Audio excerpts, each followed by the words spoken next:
Je suis Alexandra Roberts, j'ai 45 ans. Officière de carrière dans la marine, j'ai gravi les échelons en venant d'un foyer modeste, sans aucun piston. Pendant des années, j'ai maintenu ma famille à flot, payant les factures, envoyant de l'argent, et répondant toujours présente. Mais lors de la réunion de famille pour ma grand-mère, mes parents ont plaisanté sur le fait que j'étais soi-disant toujours au chômage, et m'ont dit d'aller faire la vaisselle, j'ai tracé une limite qui a tout changé. Avez-vous déjà été rabaissé par des gens que vous portiez à bout de bras? Racontez-le-moi dans les commentaires. Vous n'êtes pas seul. Avant d'entrer dans le vif du sujet, dites-moi d'où vous m'écoutez.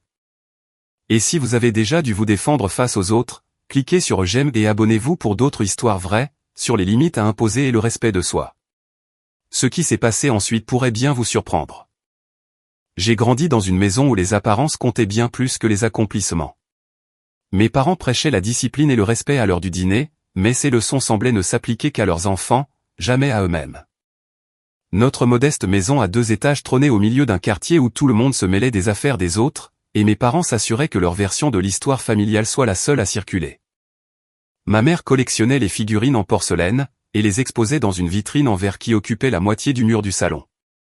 Elle les époussetait chaque dimanche après l'église, manipulant chaque pièce comme si elle contenait les secrets de la valeur de notre famille. Mon père conduisait une berline vieille de 10 ans, mais il la cirait tous les week-ends, jusqu'à ce qu'elle brille comme neuve. Il comprenait le pouvoir de la perception, même s'il n'avait pas les moyens de s'offrir la réalité qui allait avec. J'étais l'enfant du milieu, coincé entre mon frère aîné, Marcus, qui jouait au football de manière médiocre mais bruyante, et ma jeune sœur, Diane, qui chantait dans la chorale de l'église avec une voix qui faisait fermer les yeux et sourire les gens. Je n'avais ni la confiance de Marcus, ni le talent évident de Diane. Ce que j'avais, c'était la fiabilité. Pendant que Marcus oubliait d'aller faire les courses, et que Diane pratiquait ses gammes dans sa chambre, c'était moi qui pensais à payer la facture d'électricité, qui donnait des cours particuliers aux jeunes cousins lors des fêtes de famille.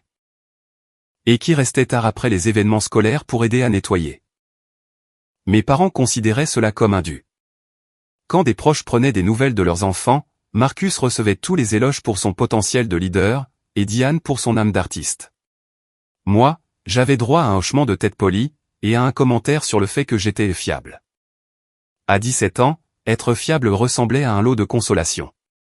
La décision de m'engager dans la marine a été prise pendant ma dernière année de lycée, alors que j'étais assise dans le bureau de la conseillère d'orientation, à regarder des brochures d'université que je ne pouvais pas m'offrir. Madame Patterson avait mentionné le service militaire, presque comme une réflexion après coup, mais quelque chose dans cette structure et cet objectif m'a attiré. Quand je l'ai annoncé à mes parents pendant le dîner, ma mère a posé sa fourchette, et m'a dévisagé comme si je venais d'annoncer que je rejoignais un cirque. Ce n'est qu'une phase, a-t-elle dit à Madame Henderson, la voisine, la semaine suivante. Elle va se défouler, et trouver quelque chose de plus convenable. Mon père a été plus direct. Les femmes n'ont rien à faire sur des navires, a-t-il lancé, sans même lever les yeux de son journal. Tu seras de retour à la maison dans 6 mois. Mais je ne cherchais pas leur permission. Je cherchais ma propre voie, quelque chose qui m'appartiendrait, plutôt que leur version de ce que je devrais être. Le recruteur m'avait parlé d'aide pour les études, de voyage, et d'évolution de carrière. Plus important encore, il m'avait parlé de gagner le respect par les performances, plutôt que par la politique. Pendant ma 3e année d'université, financée par les bourses d'études de la marine, mes parents ont traversé une période financière difficile. Les heures de mon père à l'usine avaient été réduites, et le travail à temps partiel de ma mère au grand magasin couvrait à peine les courses. Sans qu'on me le demande, j'ai commencé à envoyer à la maison l'argent de mon travail du week-end et de mes stages d'été. 200 € par-ci, 300 € par-là. Assez pour garder les lumières allumées et payer le crédit immobilier.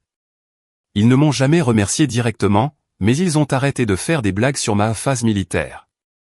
Quand j'ai obtenu mon diplôme avec mention, et que j'ai reçu ma commission, ma mère a fini par sourire pendant la cérémonie. Mon père m'a serré la main ensuite et a dit, « Pas mal, ma grande ». Pour eux, c'était pratiquement une parade de célébration.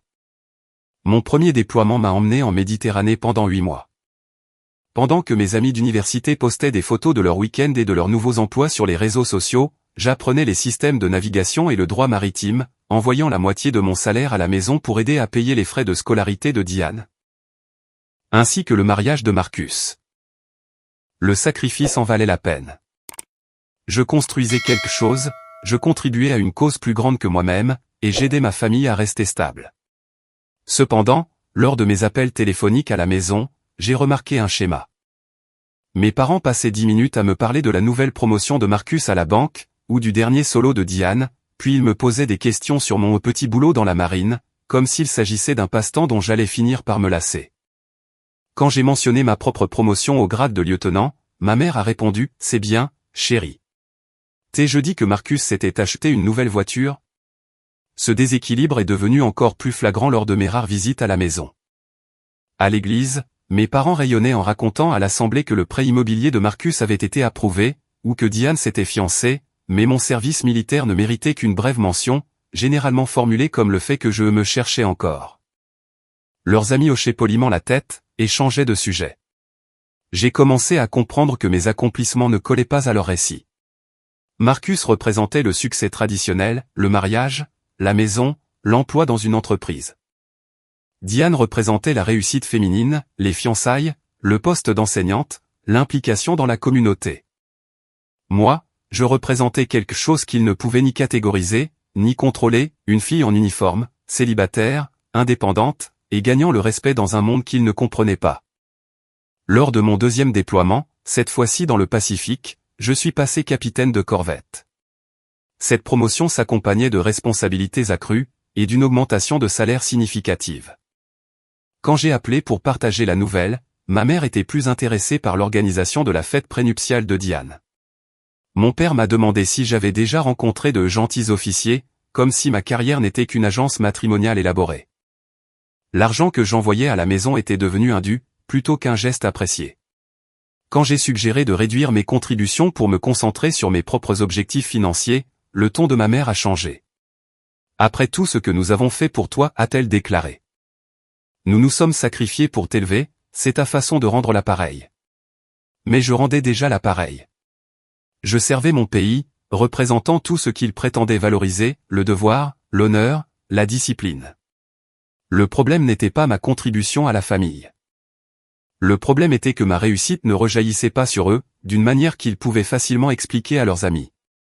Un fils banquier, c'était impressionnant.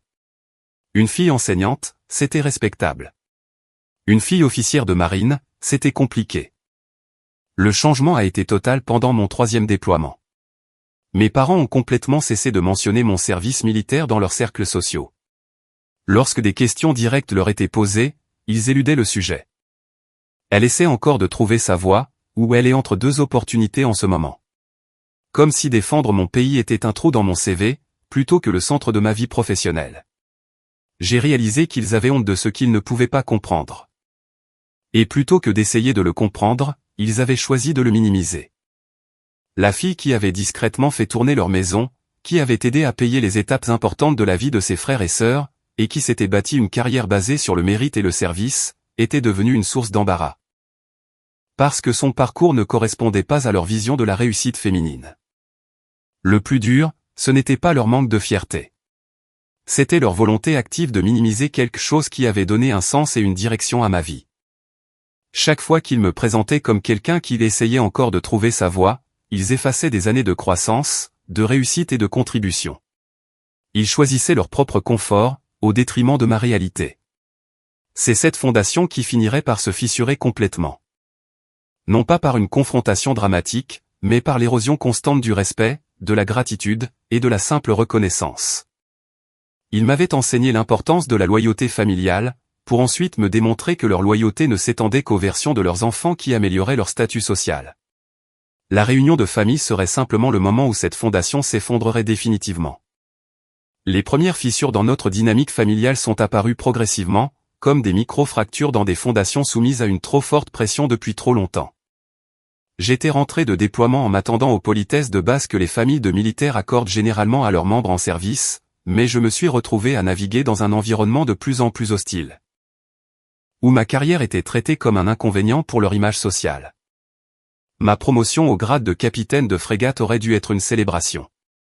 Au lieu de cela, lors d'un repas partagé à l'église de mes parents, j'ai entendu ma mère parler à Madame Garrett des derniers chiffres de vente de Marcus, et des préparatifs du mariage de Diane. Mais quand Madame Garrett a spécifiquement posé des questions sur moi, la réponse de ma mère a été vague. Oh, elle fait toujours son truc dans la marine. Nous espérons qu'elle va bientôt se poser. Comme si mon service militaire était une phase de rébellion, plutôt qu'un engagement de 7 ans pour la défense nationale. C'est à cette époque que les commentaires sur l'obsession de l'uniforme ont commencé. Mon père faisait des blagues sur mon costume quand je portais ma tenue de cérémonie pour les événements familiaux formels, sous-entendant que je jouais à me déguiser, plutôt que de représenter des années de grade et de responsabilité durement gagnées. Ça doit être sympa d'avoir quelqu'un d'autre pour choisir tes vêtements tous les jours, disait-il en riant de son propre esprit. Ces blagues n'étaient pas malveillantes dans le ton, mais elles diminuaient systématiquement quelque chose dont je tirais de la fierté. Ce qui blessait encore plus, c'était leur mémoire sélective concernant mes contributions financières. Quand j'avais envoyé de l'argent pendant leur période difficile, ils l'avaient accepté sans poser de questions. Mais désormais, quand des proches les félicitaient d'avoir élevé des enfants qui avaient réussi, mes contributions semblaient disparaître de leurs souvenirs. Marcus récoltait les louanges pour son indépendance et sa forte éthique de travail, tandis que mon soutien financier devenait invisible, comme si leur redressement avait été entièrement généré par eux-mêmes. Ce sentiment de droit acquis a commencé à se manifester lors d'appels téléphoniques, qui ressemblaient de plus en plus à des factures. Le toit a besoin de réparation, disait ma mère, sans demander d'aide, mais en sous-entendant une obligation. Le camion de ton père fait encore ce bruit. Ce n'étaient pas des requêtes. C'étaient des rappels de ce qu'ils considéraient comme ma dette continue, pour leur investissement parental.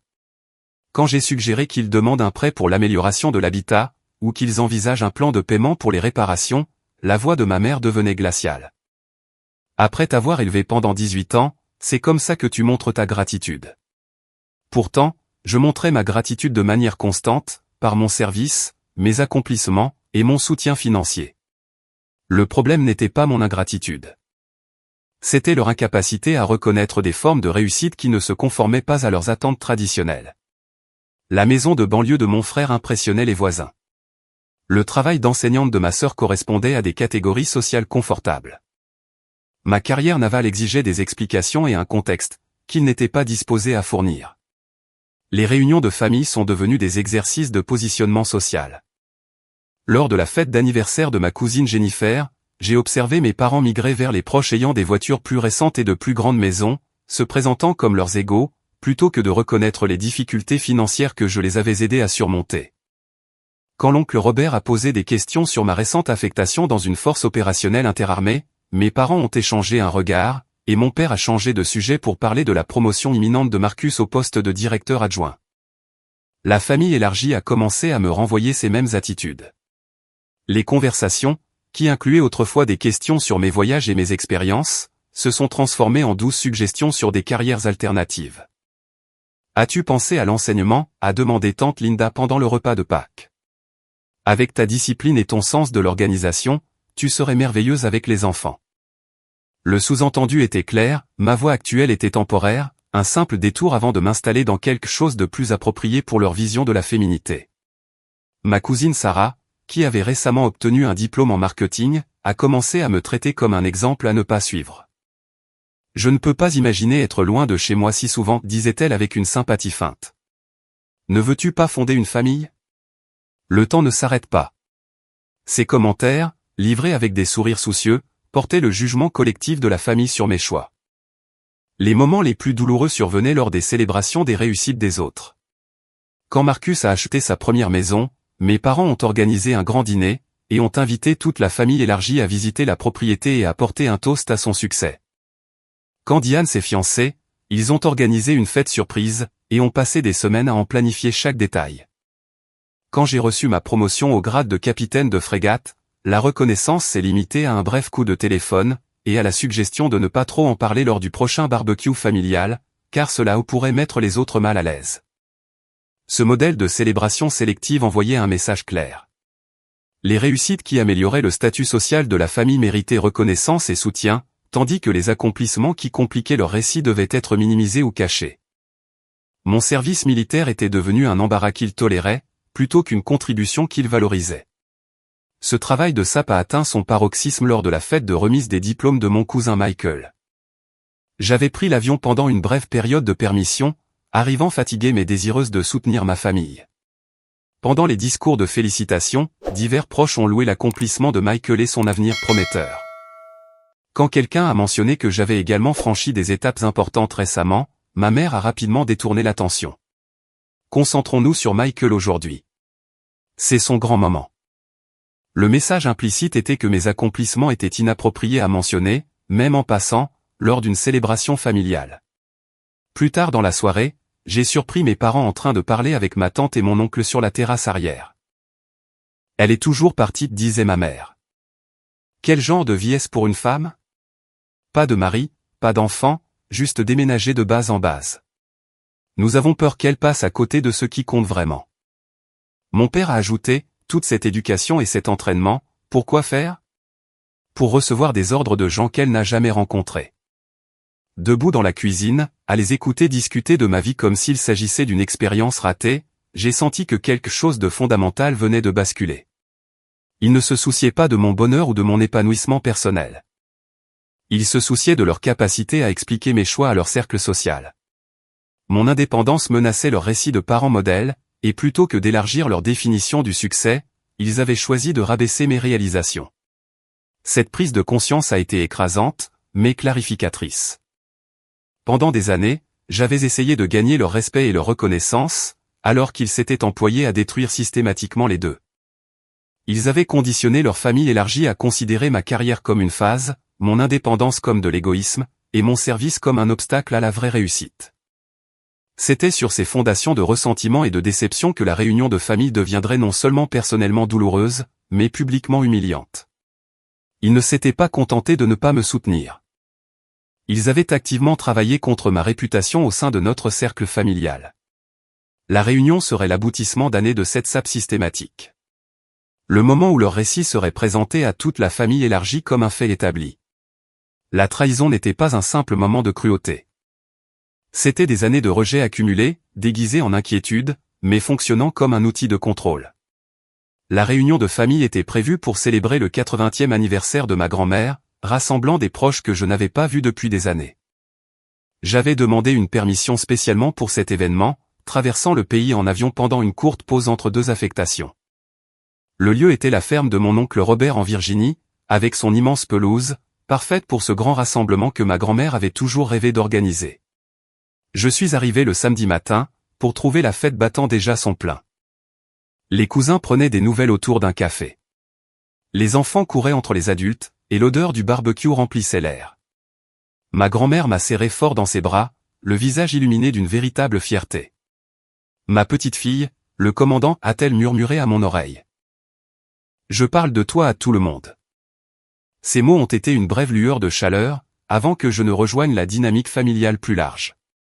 L'atmosphère était festive et confortable, le genre de rassemblement où les gens endossent naturellement leur rôle et conversation familière.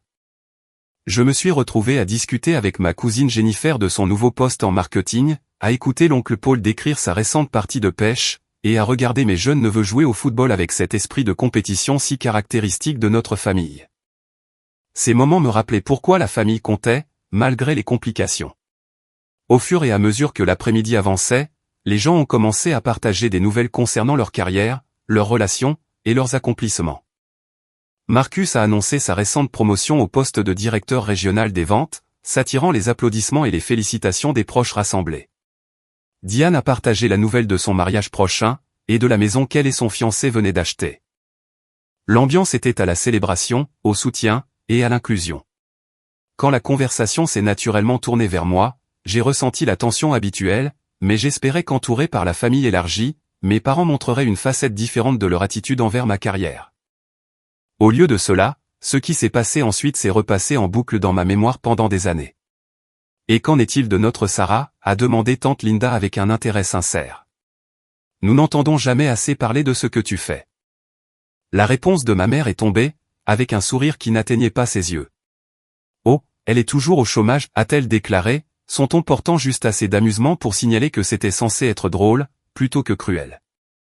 Le mot toujours impliquait qu'il s'agissait d'une situation continue, plutôt qu'une fausse description de mon service militaire actif. Le commentaire a atterri comme une pierre dans une eau calme, créant des ondes de silence confus. Plusieurs proches avaient l'air perplexes, sachant pertinemment que j'étais employé par la marine des États-Unis. Mais avant que quiconque ne puisse demander des éclaircissements, mon père est intervenu avec sa propre contribution. Peut-être qu'elle pourra faire la vaisselle pour une fois, a-t-il ajouté, souriant de sa propre blague. Dieu sait qu'elle n'a jamais aidé à la faire à la maison. C'était complètement faux. J'avais été responsable du nettoyage de la cuisine pendant tout le lycée, mais cela servait à renforcer mon image de paresseuse et d'inutile. La pièce a explosé de rire. Pas le rire gêné de personnes ne sachant pas si quelque chose est drôle, mais l'amusement sincère de proches qui avaient été conditionnés, par des années de travail de sape subtil de mes parents, à me voir comme la déception de la famille. Mon cousin Michael a gloussé, en secouant la tête. Tante Patricia s'est couvert la bouche, essayant d'étouffer ses rires. Même Jennifer, qui avait été amicale quelques instants auparavant, a souri et détourné le regard. Je me tenais là, au centre de leur amusement, tenant un gobelet en plastique de thé glacé, sentant le sang quitter mon visage. Cette année de service militaire, de multiples déploiements, des responsabilités de commandement, et mes contributions financières à la stabilité de ma famille, tout avait été réduit à une blague sur le chômage et la vaisselle. Tout ce que j'avais accompli, chaque sacrifice que j'avais fait, chaque moment de fierté dans mon service, tout avait été effacé par 2 phrases livrées avec un timing comique parfait. Le pire n'était pas l'humiliation en elle-même. C'était la prise de conscience que ce moment avait été orchestré. Mes parents n'avaient pas décidé spontanément de se moquer de moi devant toute la famille élargie. Ils préparaient le terrain depuis des années, conditionnant les proches à me voir comme un échec, de sorte que le moment venu, tout le monde rigolerait avec eux, au lieu de remettre en question cette cruauté. Ce qui rendait la trahison totale, c'était la participation du public. Ces gens me connaissaient depuis mon enfance, ils m'avaient vu grandir, et ils auraient dû reconnaître le décalage entre la description de mes parents et mes accomplissements évidents. Au lieu de cela, ils ont ri parce que mes parents leur en avaient donné la permission, m'ayant désigné comme la cible acceptable pour l'humour familial. Je ne pouvais pas me défendre sans paraître sur la défensive. Je ne pouvais pas expliquer ma véritable carrière, sans donner l'impression de me vanter, ou de contredire le récit familial qui venait d'être établi. Je ne pouvais même pas quitter la conversation avec grâce, sans confirmer leur insinuation selon laquelle je ne savais pas accepter les critiques ou les blagues. Alors, je suis restée là, silencieuse, pendant que les rires continuaient autour de moi. Ma grand-mère avait l'air confuse, mais n'est pas intervenue. Mes frères et sœurs n'étaient pas présents lors de cette conversation particulière, s'étant éloignés vers d'autres parties de la fête. Les proches qui auraient pu remettre en question cette description étaient soit trop polis pour contredire leurs hôtes, soit croyaient sincèrement ce qu'ils venaient d'entendre. La conversation est passée à d'autres sujets, mais le mal était fait. Pendant tout le reste de l'après-midi, j'ai ressenti le changement dans la façon dont les gens interagissaient avec moi. Au lieu de me poser des questions sur mon travail ou mes expériences, ils m'offraient de doux encouragements sur le fait de trouver la bonne voie, et de ne pas baisser les bras. Au lieu de me traiter comme leur égal, ils me traitaient comme quelqu'un qui avait besoin de soutien et de conseils, pour traverser des moments difficiles. Mes parents avaient accompli exactement ce qu'ils voulaient. Ils avaient publiquement établi leur version de mon histoire, gagné la sympathie de la famille pour avoir à gérer une fille décevante, et s'étaient positionnés comme des parents patients et indulgents. Plutôt que comme des personnes ayant été financièrement soutenues par l'enfant dont ils se moquaient désormais. La trahison n'était pas seulement personnelle, elle était stratégique. Ils avaient utilisé la réunion de famille comme le lieu idéal pour consolider leur récit sur ma vie, sachant qu'une fois l'histoire racontée devant toute la famille élargie, elle deviendrait la vérité acceptée.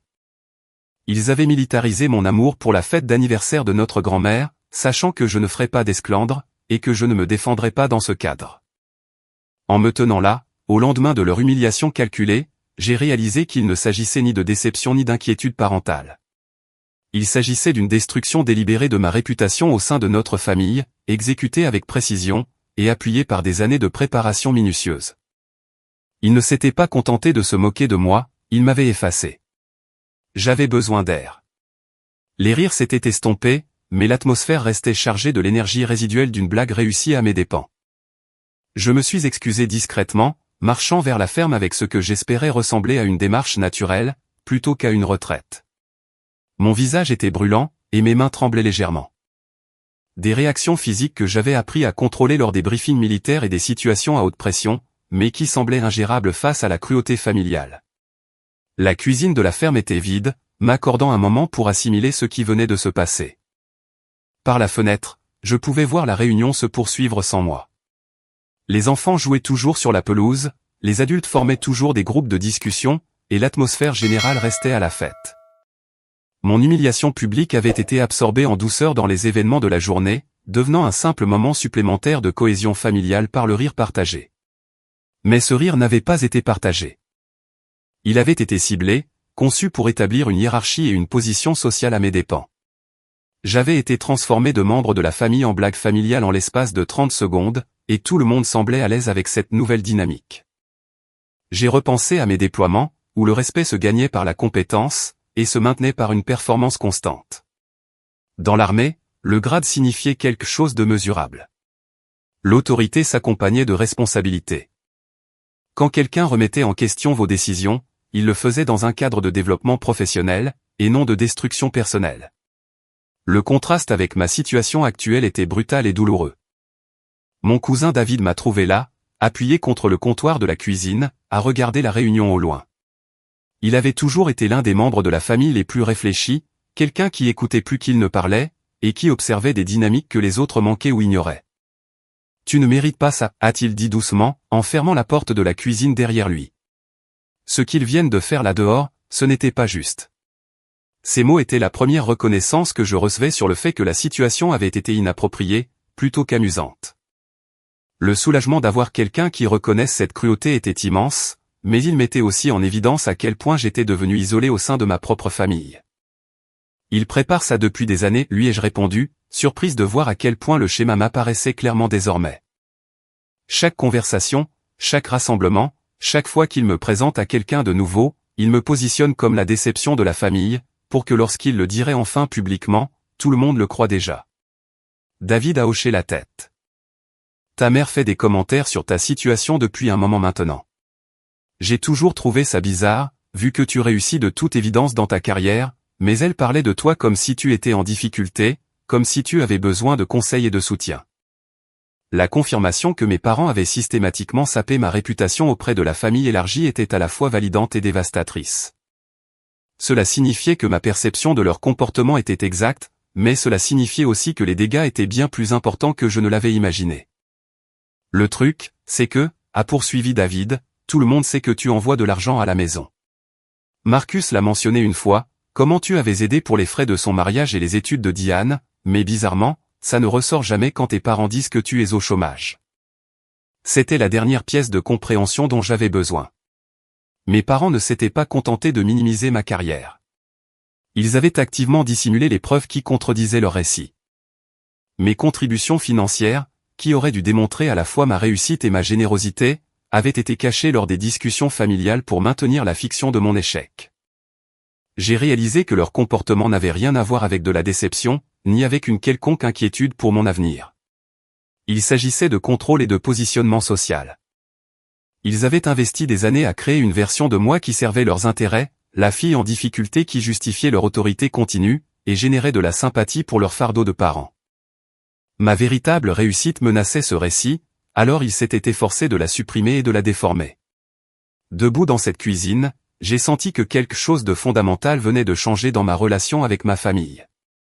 La fille qui avait essayé de gagner leur approbation, qui avait envoyé de l'argent à la maison pendant leur période difficile, qui avait programmé ses permissions autour de leurs événements importants, commençait à disparaître. À sa place se trouvait quelqu'un qui comprenait que l'approbation gagnée en se rabaissant n'est pas du tout de l'approbation. C'est de l'exploitation déguisée en affection. La réunion continuait à l'extérieur, mais je n'étais plus la même personne que celle qui était arrivée le matin même, espérant une connexion et une acceptation familiale. J'avais appris quelque chose de crucial sur la différence entre la loyauté familiale et la maltraitance familiale, entre soutenir ses proches et cautionner leur cruauté. Je n'étais pas encore en colère. La colère viendrait plus tard. À ce moment-là, j'ai ressenti quelque chose de bien plus puissant et permanent, la clarté. Pour la première fois depuis des années, je pouvais voir le comportement de ma famille sans le filtre de l'espoir et de l'obligation. Ils m'avaient montré exactement qui ils étaient, et ce qu'ils pensaient de moi. La question, désormais, était de savoir ce que je comptais faire de cette information. Le son qui a fendu les bavardages de la réunion n'a pas été immédiatement identifiable. Au début, on aurait dit un tonnerre lointain, mais le ciel était clair et bleu. Puis le son a grandi, plus rythmé, indubitablement mécanique, le whoomp distinctif de pales de rotor en approche. J'ai entendu les conversations s'interrompre à l'extérieur, les voix s'éteignant alors que les gens levaient les yeux pour localiser la source de ce bruit grandissant. Par la fenêtre de la cuisine, j'ai vu mes proches étirer le cou vers le ciel, se protégeant les yeux du soleil de l'après-midi avec les mains. L'hélicoptère est apparu au-dessus de la ligne des arbres, d'un vert militaire avec des marquages officiels, volant bas et de manière déterminée. Ce n'était pas le survol occasionnel d'un exercice d'entraînement, ni le passage lointain d'un appareil en route vers une autre destination. Cet hélicoptère se dirigeait droit sur nous. J'ai senti mon pouce accélérer, non pas d'anxiété, mais de reconnaissance. Les hélicoptères de la marine faisaient partie de mon environnement quotidien depuis des années, mais en voir un ici, dans ce cadre familial pastoral, créait une déconnexion surréaliste entre mes deux mondes. Quoi qu'il se passait, c'était suffisamment officiel pour justifier un contact direct pendant ma permission approuvée. L'appareil a fait un tour au-dessus de nous, avant d'entamer une approche d'atterrissage sur la plus grande partie dégagée de la pelouse de l'oncle Robert, à une centaine de mètres du rassemblement principal. Le souffle des rotors a fait voler les serviettes en papier, et a forcé les gens à retenir leurs vêtements amples. Mais plutôt que de se disperser, agacée, la famille s'est regroupée pour observer cette arrivée inattendue. Je suis sorti de la ferme et me suis dirigé vers la zone d'atterrissage, ma formation militaire reprenant automatiquement le dessus. Quand un hélicoptère vous retrouve sur votre temps personnel, ce n'est jamais pour une visite de courtoisie. C'était soit une urgence nécessitant mon expertise spécifique, soit un changement critique dans mon statut d'affectation qui ne pouvait pas attendre les canaux de communication normaux. Le bruit des moteurs rendait toute conversation impossible pendant que l'appareil se posait sur l'herbe. À travers le cockpit, je pouvais voir deux pilotes en combinaison de vol, au visage sérieux et professionnel. Dans la cabine des passagers, une silhouette en uniforme de cérémonie se préparait déjà à débarquer. La famille était maintenant complètement silencieuse, leur rire et leur bavardage précédents remplacés par de la fascination et de l'inquiétude. Les enfants se pressaient contre leurs parents, les yeux écarquillés devant cette interruption dramatique de leur après-midi. Les adultes échangeaient des regards perplexes, se demandant clairement quel genre d'urgence pouvait amener un hélicoptère militaire à un rassemblement familial privé. Alors que le bruit des rotors diminuait pour atteindre un niveau de sécurité acceptable, la porte des passagers s'est ouverte, et le lieutenant-colonel Harrison en est sorti. Je le connaissais du bureau de liaison du Pentagone, un officier de carrière à la prestance irréprochable, et avec ce genre d'attitude formelle qui ne laissait aucun doute sur le sérieux de sa présence. Il s'est approché de moi à pas rapide et résolu, son expression respectueuse mais urgente. Derrière lui, je pouvais voir les pilotes maintenir leur position, les moteurs toujours en marche. Ce n'était pas une visite sociale, ni un ramassage planifié. C'était un protocole d'interruption utilisé uniquement pour des situations qui ne pouvaient pas attendre la planification normale. « Amiral », a-t-il dit, sa voix portant clairement à travers la réunion désormais silencieuse. « Désolé d'interrompre votre permission. Nous avons besoin de vous au Pentagone immédiatement. » Ces mots ont frappé l'assemblée comme un choc physique. J'ai vu les visages de ma famille changer en temps réel, leurs expressions passant de la confusion à l'incrédulité, pour finir par quelque chose qui ressemblait à de la peur. La main de ma mère a volé à sa gorge. La bouche de mon père s'est légèrement entr'ouverte. Les proches qui avaient ri des blagues sur mon chômage, 30 minutes plus tôt, me dévisageaient maintenant comme si je m'étais transformé en une toute autre personne. Parce que c'était le cas. Ou plutôt, ils voyaient enfin qui j'avais été depuis tout ce temps. « Amiral », a murmuré ma mère, bien que dans ce silence soudain, sa voix soit parvenue à tous ceux qui l'entouraient. Le lieutenant-colonel Harrison attendait ma réponse, mais sa présence et son adresse formelle avaient déjà communiqué tout le nécessaire. Il ne s'agissait pas d'une erreur d'identité, ou d'une courtoisie militaire accordée à un officier de grade inférieur. C'était un haut responsable s'adressant à une officière générale, dont la présence immédiate était requise pour des questions d'importance nationale. Le rassemblement familial était complètement figé, un tableau de choc et de prise de conscience. L'oncle Robert, à qui appartenait la ferme, avait l'air d'essayer de réaliser qu'il y avait un hélicoptère militaire sur sa propriété. L'expression de tante Linda était passée de la confusion à quelque chose qui ressemblait à du respect. Les cousins qui avaient été décontractés et familiers avec moi tout l'après-midi, semblaient maintenant ne plus savoir comment se comporter en présence de quelqu'un dont ils commençaient tout juste à comprendre le grade. Mais ce fut la réaction de mes parents qui captura toute l'ampleur de l'instant. La confiance narquoise qu'ils avaient affichée lors de mon humiliation publique s'était complètement évaporée. Le visage de mon père était devenu livide, et il semblait incapable de fermer la bouche. Ma mère ne cessait de regarder entre moi et l'hélicoptère, comme si elle ne parvenait pas à faire le lien entre la fille dont elle venait de se moquer, et l'officière convoqué au Pentagone. « Oui, monsieur », ai-je répondu au lieutenant-colonel Harrison, ma voix adoptant automatiquement ce professionnalisme sec qui était devenu une seconde nature après des années de service militaire. « Quelle est la situation ? » Détail pendant le trajet, amiral. Nous avons un hélicoptère en attente pour vous emmener directement à Andrew, puis un vol vers Washington. C'est la priorité alpha. Priorité alpha signifiait une importance du niveau de la sécurité nationale. Cela signifiait que mon expertise était nécessaire pour quelque chose qui ne pouvait pas être délégué ou retardé. Cela signifiait que pendant que ma famille me traitait comme une ratée au chômage, ma véritable carrière m'avait positionné comme quelqu'un dont les connaissances et le jugement étaient considérés comme essentiels aux opérations militaires du plus haut niveau. Le silence qui a suivi était absolu. Même les enfants avaient arrêté de bouger, sentant la gravité de la situation sans en comprendre les détails. En l'espace de 2 minutes, toute la dynamique de la réunion de famille s'était inversée. La fille qui avait été rejetée et humiliée, se révélait maintenant être quelqu'un dont les responsabilités dépassaient de loin tout ce qu'ils avaient imaginé. J'ai regardé leur visage une dernière fois, voyant des années de rejet et de moquerie être remplacées par le choc, et par quelque chose qui aurait pu être de l'embarras. Ils me voyaient enfin clairement, non plus à travers le prisme de leurs attentes et de leurs soucis sociaux, mais comme la personne que j'étais réellement devenue par des années de service et de sacrifice. « J'aurai besoin de 5 minutes pour rassembler mes affaires », ai-je dit au lieutenant-colonel Harrison. « Bien sûr, amiral. » Alors que je retournais vers la ferme pour prendre mon sac de voyage, je pouvais sentir le poids de leur regard me suivre. Derrière moi, j'ai entendu les premières conversations chuchotées commencer. Mes proches commençaient à assimiler ce dont ils venaient d'être témoins, et ce que cela signifiait sur tout ce qu'ils croyaient savoir de moi.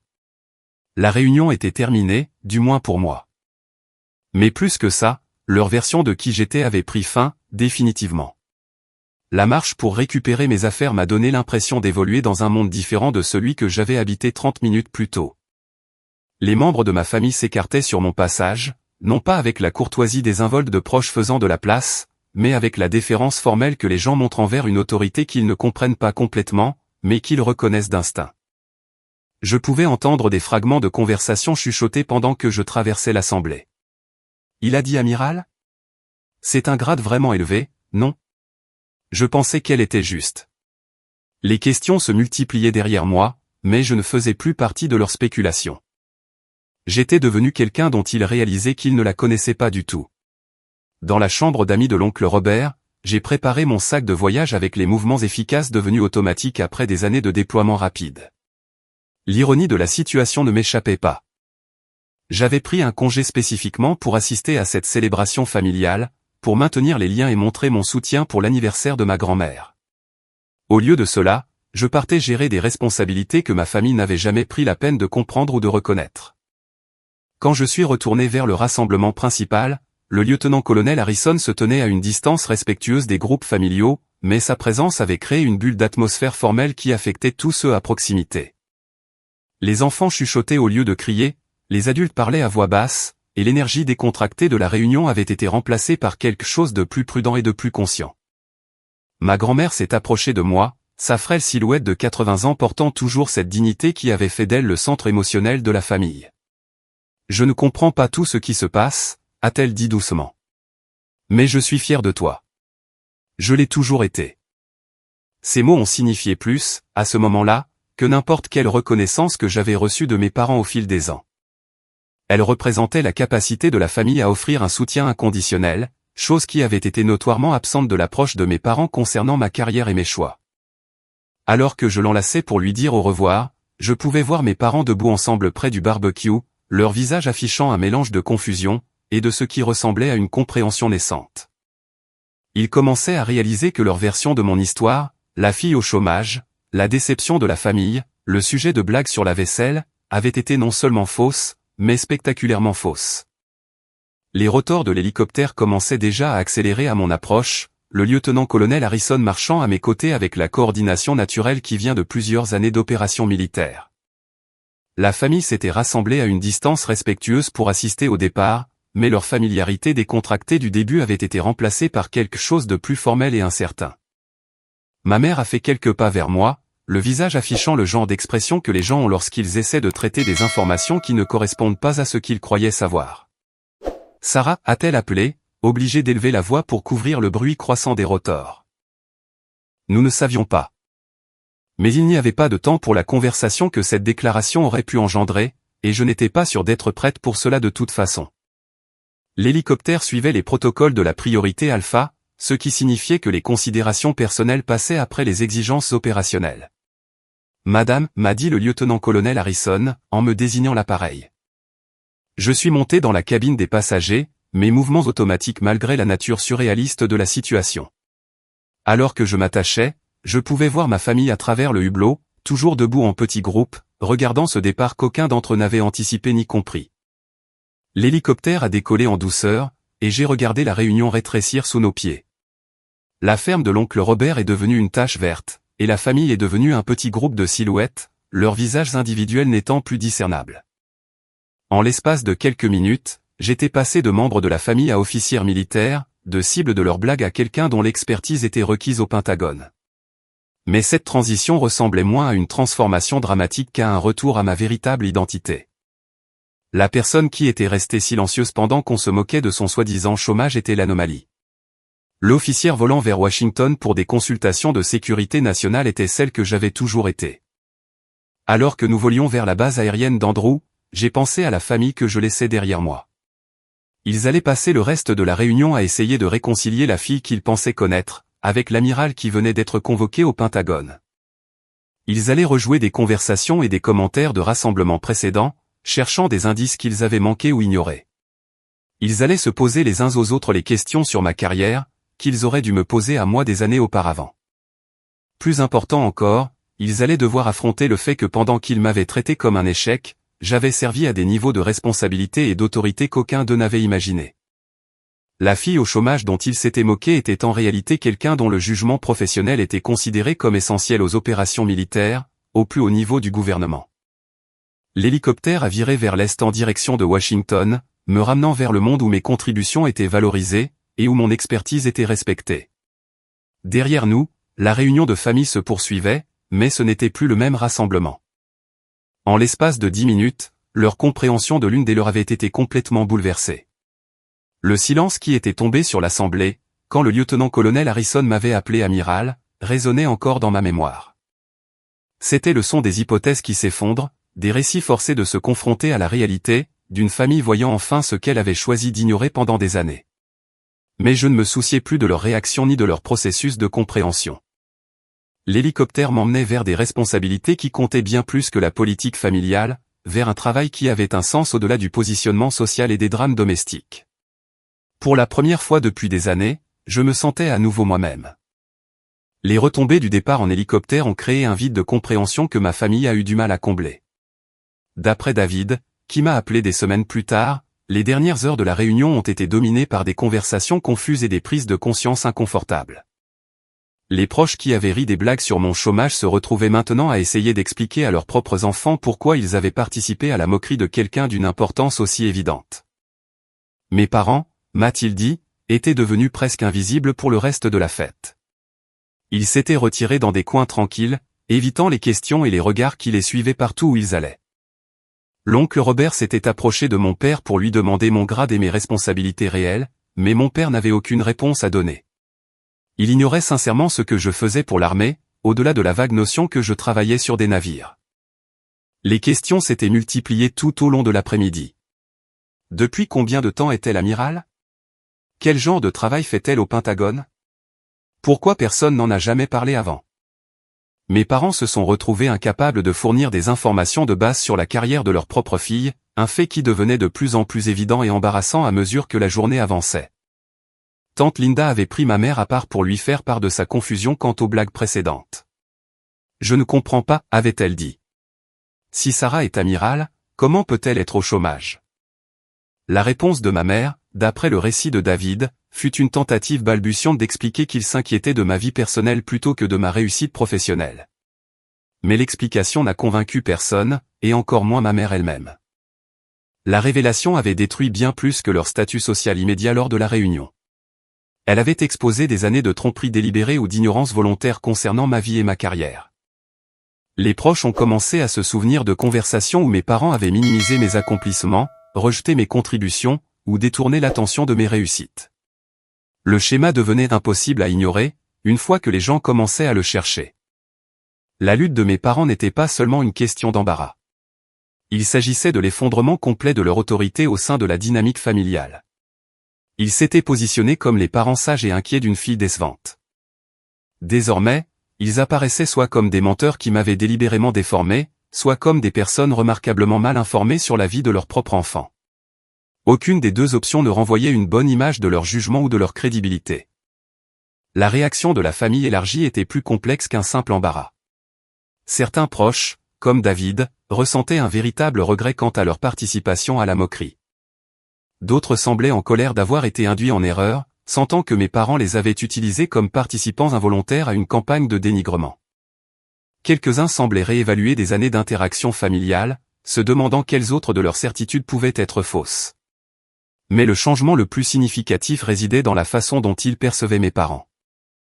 Le couple qui avait imposé le respect social par sa stabilité apparente et son bon jugement, semblait maintenant être de piètres narrateurs de leur propre histoire familiale. S'ils pouvaient se tromper à ce point sur quelque chose d'aussi fondamental que la carrière de leur fille, qu'avaient-ils pu déformer ou mal comprendre d'autres? Pour moi, la mission au Pentagone s'est avérée être une consultation en planification stratégique qui a duré 3 semaines. Le travail était stimulant et important, exactement le genre de responsabilité qui m'avait attiré vers le service militaire en premier lieu. Pendant que ma famille assimilait la révélation de mon véritable statut, je contribuais à des décisions politiques qui affecteraient les opérations militaires à l'échelle mondiale. L'ironie était inéluctable. Pendant qu'ils m'avaient traité comme quelqu'un qui avait besoin de leurs conseils et de leur soutien, je fournissais des conseils aux hauts dirigeants militaires sur des questions d'importance nationale. La fille au chômage, à qui l'on ne pouvait pas faire confiance pour laver correctement la vaisselle, aidait à façonner la stratégie de défense au plus haut niveau. À mon retour de Washington, j'ai fait le choix délibéré de ne pas contacter mes parents immédiatement. Ce n'était ni une punition, ni des représailles. C'était une façon de fixer des limites. La fille qui avait autrefois réorganisé son emploi du temps pour s'accommoder de leurs attentes et maintenir l'harmonie familiale, n'existait plus. À sa place se trouvait quelqu'un qui comprenait que les relations basées sur le respect valaient la peine d'être maintenues, contrairement aux relations basées sur le contrôle et le dénigrement. Le premier contact est venu de ma mère, 3 semaines après la réunion. Son message vocal était maladroit et incertain, très loin de l'autorité confiante qu'elle avait toujours projetée dans nos interactions familiales. « Sarah, chérie, nous devrions probablement parler. Il semble y avoir eu un malentendu concernant ta situation professionnelle. Pourrais-tu appeler quand tu auras un moment ?» Le choix des mots en disait long. Elle présentait la révélation de mon grade réel et de mes responsabilités comme un malentendu, plutôt que de reconnaître des années de minimisation délibérée. Elle se positionnait comme quelqu'un cherchant des éclaircissements, plutôt que comme quelqu'un qui devait des explications ou des excuses. Même dans sa tentative de rétablir le contact, elle essayait de garder le contrôle du récit. Je n'ai pas retourné l'appel immédiatement. Ce n'était pas par rancune. C'était la reconnaissance que répondre selon son calendrier à elle renforcerait la même dynamique qui avait créé le problème à l'origine. Elle était habituée à ma disponibilité immédiate, à ce que je m'adapte à son emploi du temps, à ce que je donne la priorité à la paix familiale sur mes propres limites. Ces modèles devaient changer, si une relation véritable devait être possible. Quand j'ai finalement appelé, 2 semaines plus tard, la conversation fut guindée et prudente. Le ton de ma mère n'avait rien de sa confiance habituelle, et elle semblait ne pas savoir comment s'adresser à moi, maintenant qu'elle comprenait mon véritable statut professionnel. La fille qu'elle pouvait écarter avec désinvolture avait disparu, remplacée par quelqu'un dont le jugement était apprécié par les hauts dirigeants militaires. « Nous sommes fiers de toi », a-t-elle déclaré, mais les mots semblaient répétés et tardifs. Nous l'avons toujours été. Peut-être que nous ne l'avons tout simplement pas bien exprimé. Mais le problème n'avait pas été une question d'expression. Il s'agissait d'une suppression active, et d'une fausse représentation délibérée. Il n'avait pas oublié de mentionner mes réussites. Il s'était efforcé de les cacher. Ils n'avaient pas été incapables de comprendre ma carrière. Ils avaient choisi de ne pas s'y intéresser. La différence avait de l'importance, et je n'étais pas disposé à faire semblant du contraire, pour le seul confort de ma famille. Je pense que nous avons des définitions différentes de la fierté, lui ai-je répondu. Les gens qui sont fiers des accomplissements de leur fille ne plaisantent pas sur le fait qu'elle soit au chômage lors des réunions de famille.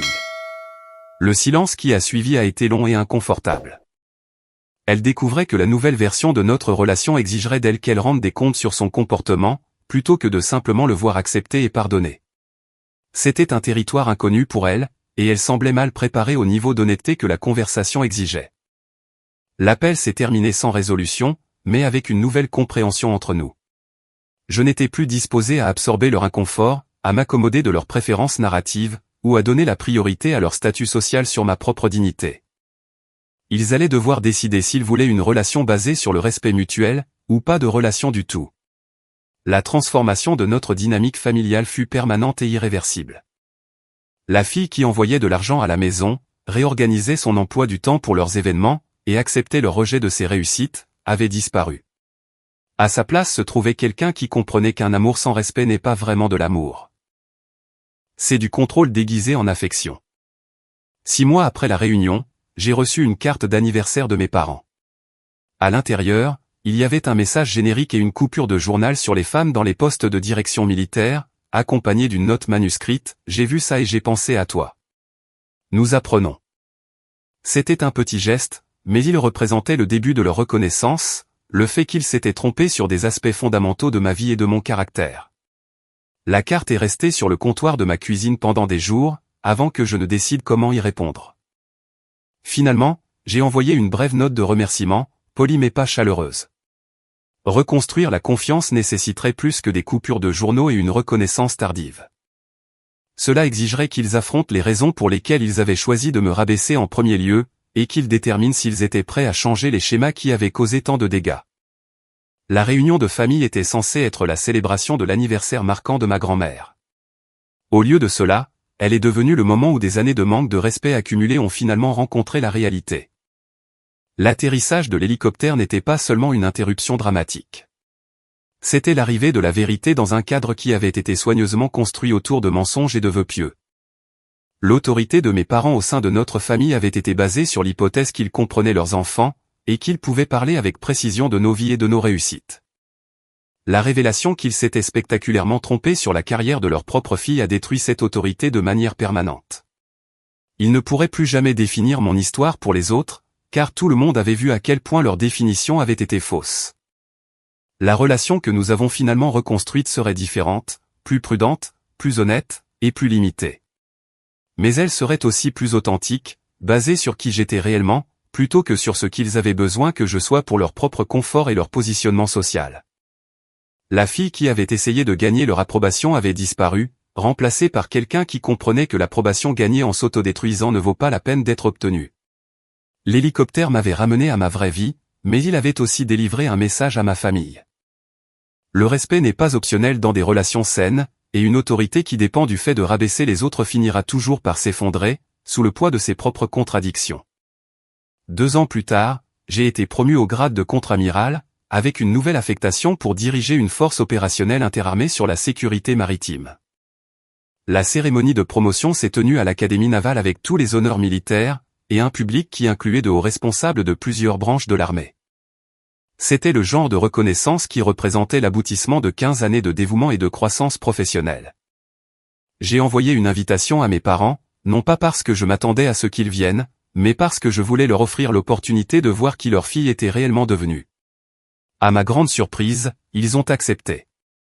Ils sont arrivés à la cérémonie l'air mal à l'aise mais déterminés, vêtus de leurs plus beaux vêtements, et se tenant avec la dignité prudente des personnes qui se savorent de leur élément.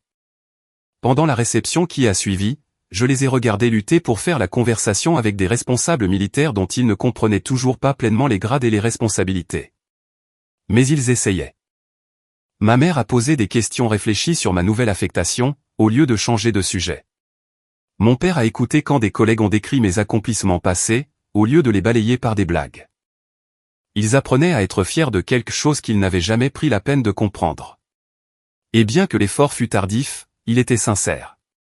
La conversation que nous avons eue par la suite a été la plus honnête que nous avions partagée depuis des années. Ils ont reconnu qu'ils s'étaient trompés sur ma carrière, trompés sur mes contributions à la famille, et trompés sur leur approche de notre relation. Ils ne pouvaient pas effacer les années de rejet et de moquerie, mais ils pouvaient s'engager à adopter un comportement différent pour l'avenir. Nous ne savions pas comment être fiers de quelque chose que nous ne pouvions pas expliquer à nos amis, a admis ma mère. Le travail de ton frère avait du sens pour nous. La vie de ta sœur ressemblait à ce que nous attendions. Mais toi, tu faisais des choses que nous ne pouvions ni catégoriser ni comprendre, alors nous avons essayé de te faire correspondre à nos attentes, au lieu de les élargir. C'était ce qui ressemblerait le plus à des excuses que je ne recevrais jamais, et c'était suffisant. Non pas parce que cela effaçait les dégâts qu'ils avaient causés, mais parce que cela représentait leur reconnaissance de responsabilité, et leur engagement à changer. La relation que nous avons reconstruite était plus petite que ce que nous avions eu auparavant, mais elle était plus authentique. Ils n'essayaient plus de contrôler mon récit, ou de minimiser mes réussites pour les adapter à leur niveau de confort. Je n'envoyais plus d'argent à la maison, et je ne réorganisais plus mon emploi du temps pour m'accommoder de leurs attentes. Nous nous rencontrions comme des adultes ayant des vies séparées, plutôt que comme des parents et une enfant enfermés dans des schémas d'obligation et de ressentiment. Ma carrière a continué de progresser, m'emmenant vers des affectations à travers le monde, et vers des responsabilités qui exigeaient une expertise que ma famille ne comprendrait jamais pleinement. Mais ils ont arrêté d'essayer de minimiser ce qu'ils ne pouvaient pas comprendre. Et ils ont commencé à croire que mes choix étaient judicieux, même quand ils ne pouvaient pas le voir. La dynamique de la famille élargie avait également changé de façon permanente. Les proches qui avaient participé à ma moquerie me traitaient désormais avec un mélange de respect et d'embarras. Certains, comme David, sont devenus des amis plus proches une fois la hiérarchie familiale bouleversée. D'autres ont maintenu une distance polie, peut-être mal à l'aise avec le rappel de leur propre manque de jugement. L'histoire de la réunion est devenue une légende familiale, racontée et répétée lors des rassemblements ultérieurs avec divers degrés de précision et d'interprétation. Dans certaines versions, j'étais l'héroïne qui avait été lésée et vengée. Dans d'autres, j'étais le membre de la famille qui avait été trop secret sur son succès. Mais dans toutes les versions, cela marquait le moment où les certitudes avaient été remises en question, et où les relations avaient été contraintes de devenir plus honnêtes. Ma grand-mère, qui a vécu encore 3 ans après cette fête d'anniversaire, est devenue l'un de mes plus fervents soutiens. Elle a clairement fait savoir qu'elle avait toujours été fière de mon service. Et elle a commencé à me présenter à ses amis de l'église comme ma petite fille, l'amiral. Sa fierté était simple et inconditionnelle, non contaminée par des attentes sociales ou des agendas personnels. Lorsqu'elle est décédée, j'ai obtenu une permission d'urgence pour assister à ses funérailles et servir comme l'un des porteurs de cercueil. Mes parents ont regardé avec ce qui ressemblait à une véritable fierté pendant que je rendais les honneurs militaires pour son service. Et après, ma mère a dit doucement, elle a toujours su qui tu étais vraiment. Les années qui ont suivi la réunion m'ont appris que la justice ne vient pas toujours par la confrontation ou la vengeance. Parfois, elle vient par la simple persistance de la vérité, qui finit par devenir impossible à ignorer ou à supprimer. Le récit de mes parents sur ma vie s'était effondré non pas parce que je l'avais combattu, mais parce que la réalité avait fini par submerger leur capacité à maintenir la fiction. La fille qui s'était tenue silencieuse pendant qu'on se moquait d'elle à la réunion de famille avait disparu, remplacée par quelqu'un qui comprenait qu'exiger le respect n'est pas agressif, c'est nécessaire. La femme qui avait essayé de gagner de l'amour en se rabaissant avait appris que les relations exigeant un tel sacrifice ne valent pas la peine d'être maintenues. J'ai trouvé l'épanouissement dans un travail qui comptait, auprès de collègues qui valorisaient la compétence plutôt que la politique, et dans une vie construite autour du service, plutôt que des attentes sociales. L'approbation que j'avais autrefois cherchée auprès de parents qui ne pouvaient pas voir ma valeur, est devenue insignifiante face au respect que je gagnais de la part de personnes qui comprenaient la valeur de mes contributions. L'hélicoptère qui avait atterri à la réunion de famille ne m'avait pas seulement emmené vers une mission importante. Il m'avait ramené à mon moi authentique. La femme qui est montée à bord de cet appareil était la même personne que j'avais toujours été, avant que les attentes familiales et les pressions sociales ne me convainquent de me faire plus petite pour leur confort. La meilleure vengeance n'était ni la colère ni les représailles. C'était de me tenir droite, selon mes propres termes, quand le monde a enfin vu qui j'étais vraiment. C'était la satisfaction tranquille de savoir que, pendant que d'autres avaient essayé de définir ma valeur à travers leurs propres limites, j'avais bâti une vie basée sur mes propres capacités et mes propres valeurs. La réunion de famille était censée célébrer le 80e anniversaire de ma grand-mère. Au lieu de cela, c'est devenu le jour où j'ai cessé de permettre à l'incapacité des autres à comprendre ma vie, d'en diminuer sa valeur. Les rires qui avaient résonné dans la ferme de l'oncle Robert ont fini par être remplacés par le silence, puis par les conversations plus compliquées, mais plus honnêtes, que les vraies relations exigent. En fin de compte, l'atterrissage de l'hélicoptère ne fut pas seulement une justification spectaculaire. C'était l'arrivée de la vérité dans un endroit qui avait été maintenu par des mensonges confortables. Et la vérité, une fois qu'elle arrive, change tout de manière permanente. L'impact durable de cet après-midi s'est étendu bien au-delà de ma famille immédiate. Les échos de l'incident de la Réunion se sont propagés à travers notre réseau élargi, atteignant les amis de la famille, les membres de l'Église, et les connaissances de la communauté qui avaient entendu la version de mes parents sur mon histoire au fil des ans. Le contraste dramatique entre leur récit et la réalité a créé des ondes de choc qui ont mis des mois à se manifester pleinement. Madame Henderson, notre voisine de longue date, a abordé ma mère à l'épicerie des semaines plus tard avec des questions qui révélaient à quel point mes parents avaient déformé ma situation. « Je suis tellement confuse », a-t-elle dit. « Vous avez toujours dit que Sarah avait du mal à trouver sa place, mais mon neveu a cherché son dossier militaire en ligne, et il dit qu'elle est l'une des plus jeunes amirales de l'histoire récente. Comment est-ce possible ? » Ma mère s'est retrouvée incapable d'expliquer la contradiction, sans admettre des années de minimisation délibérée. La femme qui avait toujours contrôlé les récits sociaux dans son cercle immédiat, faisait maintenant face à des questions auxquelles elle ne pouvait répondre, sans révéler la profondeur de sa propre tromperie ou de son ignorance. Des conversations similaires se sont multipliées dans leur sphère sociale.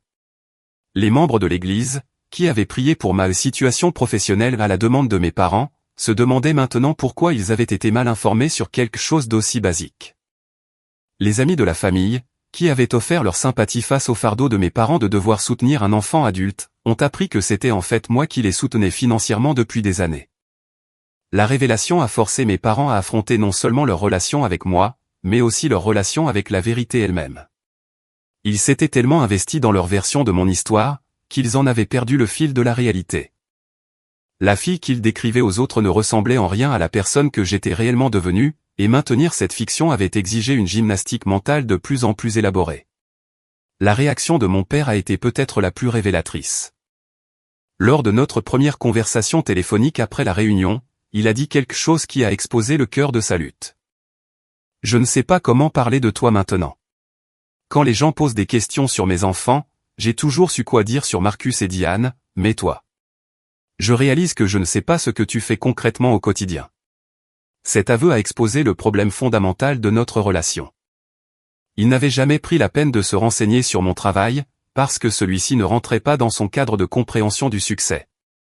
Plutôt que d'élargir sa perspective, il avait choisi de minimiser mes réussites, jusqu'à ce qu'elles correspondent à sa capacité limitée à les catégoriser. Le processus de reconstruction a exigé qu'il reconnaisse son ignorance volontaire concernant la vie de sa propre fille. Cela signifiait admettre que ses commentaires dédaigneux sur ma carrière avaient été basés sur des préjugés plutôt que sur des connaissances.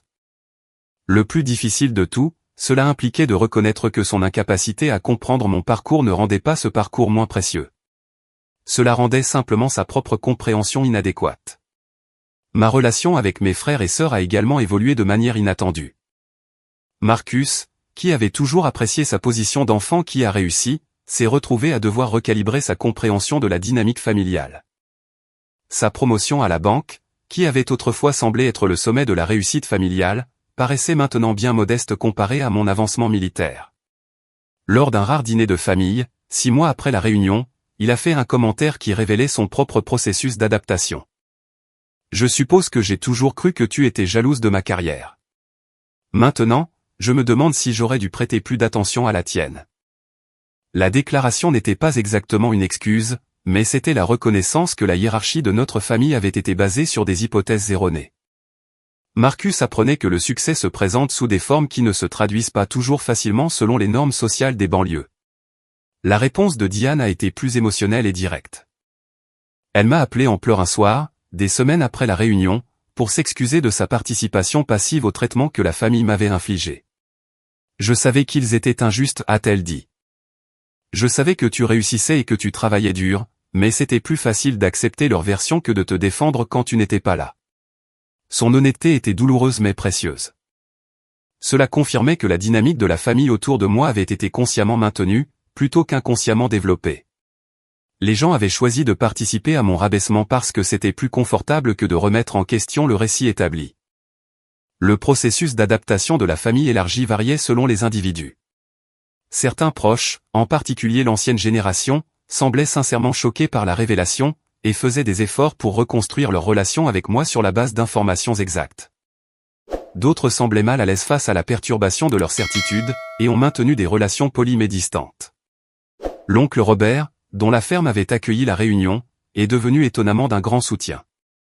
Il m'a appelé plusieurs mois plus tard pour s'excuser de la participation de sa famille aux moqueries, et pour exprimer un véritable intérêt pour ma carrière. J'ai passé 30 ans dans l'industrie manufacturière, a-t-il dit. Je comprends la valeur de la compétence et du travail acharné. Ce que j'ai vu ce jour-là, c'est quelqu'un dont la compétence nous avait été cachée, et ce n'est pas juste.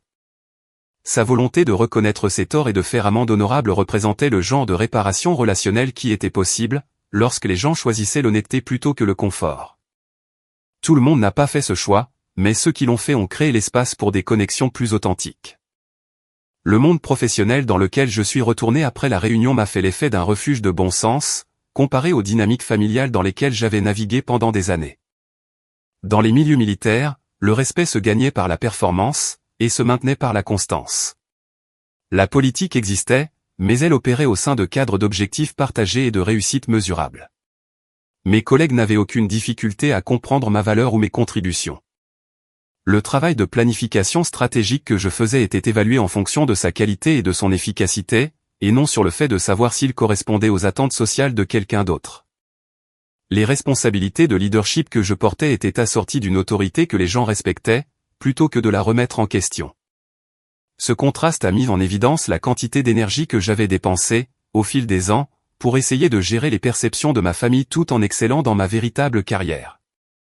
J'avais vécu dans deux mondes au système de valeurs complètement différents, et l'effort mental requis pour naviguer dans cette déconnexion avait été épuisant, d'une manière que je commençais tout juste à comprendre. Les retombées de la réunion ont également clarifié quelles relations dans ma vie valaient la peine d'être préservées, et lesquelles reposaient sur des dynamiques malsaines. Les liens familiaux qui exigeaient que je me rabaisse ou que j'accepte le manque de respect se sont révélés toxiques, plutôt qu'affectueux. Les relations qui célébraient mes véritables accomplissements et soutenaient mes vrais objectifs ont prouvé leur valeur en temps de crise. Cette distinction a guidé mon approche pour reconstruire les liens familiaux. Je suis resté ouverte aux relations qui pouvaient fonctionner sur des termes de respect mutuel, mais je n'étais plus disposé à sacrifier ma dignité pour l'harmonie de la famille. La fille qui avait autrefois absorbé les critiques et les moqueries pour maintenir la paix avait disparu, remplacée par quelqu'un qui comprenait que des relations durables exigent l'honnêteté de tous les participants. L'histoire de l'atterrissage de l'hélicoptère est devenue une sorte de légende dans les cercles militaires également. Les collègues qui ont entendu parler de l'incident de la Réunion l'ont trouvé à la fois amusant et révélateur des idées fausses des civils sur le service militaire. C'est devenu un conte de mise en garde sur l'importance, pour les familles, de comprendre et de soutenir leurs membres en service, plutôt que de les rabaisser. Mais pour moi, l'incident représentait quelque chose de plus personnel et de plus transformateur. C'était le moment où mes deux mondes étaient entrés en collision, forçant la vérité à émerger de plusieurs années d'obscurité délibérée. Le rassemblement familial qui devait célébrer ma grand-mère est devenu le théâtre de ma propre libération, face à des attentes qui n'avaient jamais servi mon développement authentique. Avec le recul, je vois que la réunion était inévitable. L'écart entre le récit de mes parents et ma réalité était devenu si grand, qu'une sorte de règlement de compte devait forcément avoir lieu. L'hélicoptère a simplement fourni le timing dramatique qui a rendu la révélation impossible à ignorer ou à rationaliser. La leçon durable ne portait pas spécifiquement sur les dynamiques familiales ou le service militaire.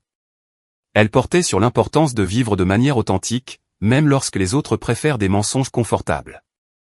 La vérité a toujours le don de refaire surface un jour ou l'autre, et les relations construites sur de fausses fondations finiront toujours par s'effondrer sous le poids de leurs propres contradictions. L'hélicoptère qui a atterri dans la ferme de l'oncle Robert cet après-midi-là m'a ramené à ma vraie vie, mais il a aussi délivré un message qui s'étendait bien au-delà de ma situation immédiate. Le respect pour les accomplissements et les choix authentiques des autres n'est pas seulement de la politesse. C'est essentiel pour des relations saines.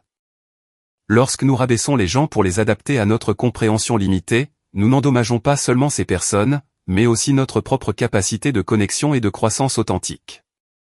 Merci d'avoir écouté mon histoire. Maintenant, je veux vous entendre. Avez-vous déjà été rejeté, sous-estimé, ou même moqué par votre propre famille? Comment avez-vous géré la situation? Racontez votre expérience dans les commentaires, et discutons de ce à quoi ressemble vraiment le fait de se défendre soi-même.